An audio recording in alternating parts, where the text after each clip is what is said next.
Hi hello friends, welcome back to my channel. ಎಲ್ಲರೂ ಹೇಗಿದ್ದೀರಾ? Super ಆಗಿದ್ದೀರಾ ಅಂತ ತಿಳ್ಕೊತೀನಿ. ನಾನು ಕೂಡ ಸೂಪರ್ ಆಗಿದ್ದೀನಿ.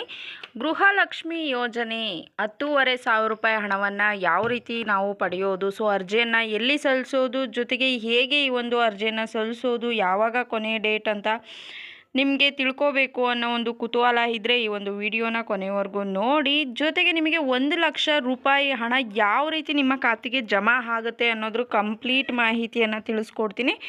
ಮಿಸ್ ಮಾಡ್ದಲೇ ಕೊನೆಯವರೆಗೂ ಕೂಡ ಈ ಒಂದು ವಿಡಿಯೋನ ನೋಡಿ ಅಂತ ಹೇಳೋದಕ್ಕೆ ಇಷ್ಟಪಡ್ತೀನಿ.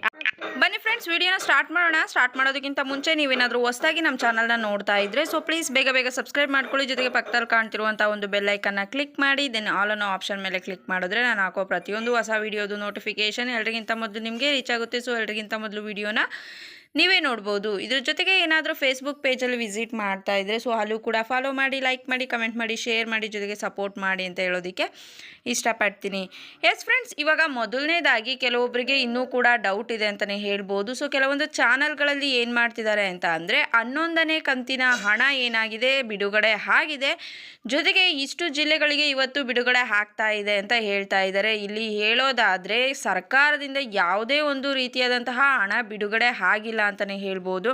11ನೇ ಕಂತಿನ ಹಣ ಇದುವರೆಗೂ ಕೂಡ ಬಿಡುಗಡೆ ಆಗಿಲ್ಲ. ಸೊ ಸರ್ಕಾರದವರು ಅಫಿಷಿಯಲ್ ಆಗಿ ಆಲ್ರೆಡಿ ಅನೌನ್ಸ್ ಮಾಡಿದ್ದಾರೆ. ನಾವೇನಿದ್ರೂ ಕೂಡ ಜೂನ್ ತಿಂಗಳಲ್ಲಿ ಈ ಒಂದು 11ನೇ ಕಂತಿನ ಹಣವನ್ನು ಬಿಡುಗಡೆ ಮಾಡ್ತೀವಿ. ಅದು ಎಲೆಕ್ಷನ್ ರಿಸಲ್ಟ್ ಏನಾಗುತ್ತೆ, ಸೊ ಎಲೆಕ್ಷನ್ ರಿಸಲ್ಟ್ ಇರೋದ್ರಿಂದ ನಾವು ಅದನ್ನು ಮುಗಿಸ್ಕೊಂಡು ಅದಾದಮೇಲೆ 11ನೇ ಕಂತಿನ ಹಣವನ್ನು ಬಿಡುಗಡೆ ಮಾಡ್ತೀವಿ ಅನ್ನೋದಾಗಿ ಮೊದಲೇ ಹೇಳಿದ್ದಾರೆ. ಬಟ್ ಕೆಲವೊಂದು ಚಾನಲ್ಗಳಲ್ಲಿ ಈ ರೀತಿ ಫೇಕ್ ನ್ಯೂಸ್ಗಳು ಹರಿದಾಡ್ತಾ ಇದೆ ಅಂತಲೇ ಹೇಳ್ಬೋದು.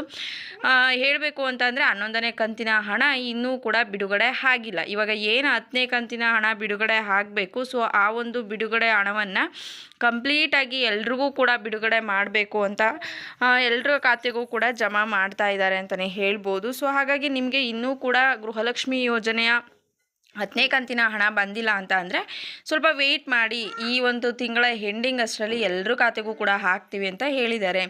ದೆನ್ ನೆಕ್ಸ್ಟು ಇಲ್ಲಿ ನೋಡೋದಾದರೆ 10,500 ರೂಪಾಯಿ ಪ್ರತಿ ತಿಂಗಳು ಹಣ ಬರುತ್ತೆ ಅಂತ ಹೇಳ್ತಾ ಇದ್ದಾರೆ.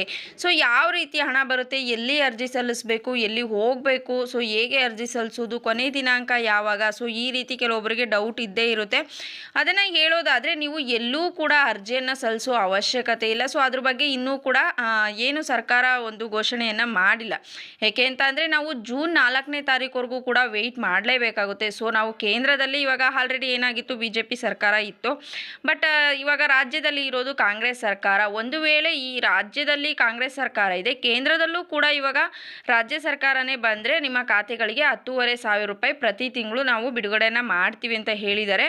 ಸೊ ಅದು ಯಾವ ರೀತಿ ಅಂತ ಅಂದರೆ ಮೊದಲನೇದಾಗಿ ಹೇಳೋದಾದರೆ ಇದಕ್ಕೆ ಅರ್ಜಿ ಸಲ್ಲಿಸೋ ರೀತಿ ಎಲ್ಲೂ ಕೂಡ ಅವರು ಘೋಷಣೆಯನ್ನು ಮಾಡಿಲ್ಲ. ರಿಸಲ್ಟ್ ಬರೋವರೆಗೂ ಕೂಡ ನಾವು ವೆಯ್ಟ್ ಮಾಡಲೇಬೇಕಾಗುತ್ತೆ. ಹಾಗಾಗಿ ಏನಾಗಿದೆ ಅಂತಂದರೆ ರಿಸಲ್ಟ್ ಬರೋವರೆಗೂ ವೆಯ್ಟ್ ಮಾಡಿ ಅದಾದಮೇಲೆ ಇದ್ರ ಬಗ್ಗೆ ಅವರು ಅಫಿಷಿಯಲ್ ಆಗಿ ಘೋಷಣೆಯನ್ನು ಮಾಡ್ತಾರೆ. ಸೊ ಯಾವ ರೀತಿ ನಾವು ಮಹಾಲಕ್ಷ್ಮಿ ಯೋಜನೆ ಜೊತೆಗೆ ಗೃಹಲಕ್ಷ್ಮಿ ಯೋಜನೆ ಎರಡನ್ನೂ ಕೂಡ ಸೇರಿಸಿ ಈ ಒಂದು 10,500 ರೂಪಾಯಿ ಹಣವನ್ನು ಹಾಕೋದು. ಅಂದರೆ ಇವಾಗ ಗೃಹಲಕ್ಷ್ಮಿ ಯೋಜನೆ ಏನು ಬರ್ತಾ ಇದೆ ರಾಜ್ಯದ ಕಡೆಯಿಂದ ಅದು 2,000 ರೂಪಾಯಿ. ಅದಾದಮೇಲೆ ಕೇಂದ್ರದಿಂದ ಒಂದು ವೇಳೆ ಕೇಂದ್ರದಲ್ಲಿ ಕಾಂಗ್ರೆಸ್ ಸರ್ಕಾರ ಆಡಳಿತಕ್ಕೆ ಬಂದರೆ ಅದನ್ನು ಅಂದಾಜು 1,00,000 ಅಮೌಂಟನ್ನು ಡಿವೈಡ್ ಮಾಡಿಬಿಟ್ಟು 12 ತಿಂಗಳುಗಳಿಗೆ ಡಿವೈಡ್ ಮಾಡಿಬಿಟ್ಟು ಏನು ಮಾಡ್ತಾರೆ, ಅಂದಾಜು 8,500 ಅಂದರೂ ಕೂಡ ಇವಾಗ 10,500ವನ್ನು ಪ್ರತಿ ತಿಂಗಳು ಒಬ್ಬ ಗೃಹಲಕ್ಷ್ಮಿ ಫಲಾನುಭವಿಗಳು ಏನಿದ್ದಾರೆ ಸೊ ಅವ್ರಿಗೆ ಈ ಒಂದು 10,500 ರೂಪಾಯಿ ಹಣವನ್ನು ಅವರ ಖಾತೆಗೆ ಜಮಾ ಮಾಡುವಂಥದ್ದು. 1,00,000 ಅಮೌಂಟನ್ನು 12 ತಿಂಗಳಿಗೆ ಅವರು ಡಿವೈಡ್ ಮಾಡಿ ಹಾಕುವಂಥದ್ದು. ಟೋಟಲ್ ಆಗಿ ಏನಾಗುತ್ತೆ ಇಲ್ಲಿ ಅಂತ ಅಂದರೆ 1,24,000 ರೂಪಾಯಿ ನಿಮಗೆ ಗೃಹಲಕ್ಷ್ಮಿ ಜೊತೆಗೆ ಮಹಾಲಕ್ಷ್ಮಿ ಯೋಜನೆಯಡಿ ಪ್ರತಿ ಮಹಿಳೆಗೆ ವರ್ಷಕ್ಕೆ 1,24,000 ರೂಪಾಯಿ ಅಮೌಂಟು ನಿಮ್ಮ ಖಾತೆಗೆ ಜಮಾ ಆಗುವಂಥದ್ದು. ಇಲ್ಲಿ ಮೇಯ್ನ್ ನೀವು ತಿಳ್ಕೋಬೇಕು ಅಂತ ಅನ್ನೋದಾದರೆ ಕೇಂದ್ರದಲ್ಲಿ ಕಾಂಗ್ರೆಸ್ ಸರ್ಕಾರ ಆಡಳಿತಕ್ಕೆ ಬಂದರೆ ಮಾತ್ರ 1,24,000 ನಿಮ್ಮ ಖಾತೆಗೆ ಜಮಾ ಆಗುತ್ತೆ. ಅಲ್ಲಿ ಒಂದು ವೇಳೆ BJPನೇ ಕಂಟಿನ್ಯೂ ಆಯಿತು ಅಂತ ಅಂದರೆ ಏನಾಗುತ್ತೆ ಅಂತ ಅಂದರೆ ನಿಮಗೆ ಆ್ಯಸ್ ಯೂಶುವಲ್ ಯಾವಾಗ ರೀತಿ ಗೃಹಲಕ್ಷ್ಮಿ ಯೋಜನೆ 24,000 ರೂಪಾಯಿ ಬರಬೇಕು, ಸೊ ಆ ಒಂದು 24,000 ರೂಪಾಯಿ ಮಾಮೂಲಿ ಬಂದೇ ಬರುತ್ತೆ. ಒಂದು ವೇಳೆ ಕೇಂದ್ರದಲ್ಲಿ ಕಾಂಗ್ರೆಸ್ ಆಡಳಿತಕ್ಕೆ ಬಂದರೆ ಮಾತ್ರ ನಿಮಗೆ 1,24,000 ರೂಪಾಯಿ ರಾಜ್ಯದ್ದು ಕೇಂದ್ರದ್ದು ಎರಡೂ ಸೇರಿ ನಿಮಗೆ ಜಮಾ ಆಗುವಂಥದ್ದು. ಸೊ ಇವಾಗ ನಿಮಗೆ ಕ್ಲಾರಿಟಿ ಬಂದಿದೆ ಅಂತ ಅಂದ್ಕೊಳ್ತೀನಿ. ಎಲ್ಲೂ ಕೂಡ ಅರ್ಜಿ ಸಲ್ಲಿಸುವಂಥ ಅವಶ್ಯಕತೆ ಇಲ್ಲ. ಅದ್ರ ಬಗ್ಗೆ ಎಲ್ಲೂ ಕೂಡ ಅವರು ಹೇಳಿಲ್ಲ, ಕೊನೆ ದಿನಾಂಕ ಅಂತಲೂ ಕೂಡ ಇಲ್ಲ. ಬಟ್ ಎಲೆಕ್ಷನ್ ರಿಸಲ್ಟ್ ಏನಾಗುತ್ತೆ ಅಂತ ನಾವು ಕಾದು ನೋಡಬೇಕಾಗಿದೆ. ಸೊ ಅದು ಆದಮೇಲೆ ಏನಿದ್ರೂ ಕೂಡ ತಿಳಿಸ್ಕೊಡ್ತಾರೆ. ಆ ರೀತಿ ಹೊಸ ಅಪ್ಡೇಟ್ ಬಂದರೆ ನಾನು ತಿಳಿಸ್ಕೊಡ್ತೀನಿ. ವಿಡಿಯೋ ಇಷ್ಟ ಆಗಿದರೆ ಲೈಕ್ ಮಾಡೋದನ್ನು ಮರಿಬೇಡಿ.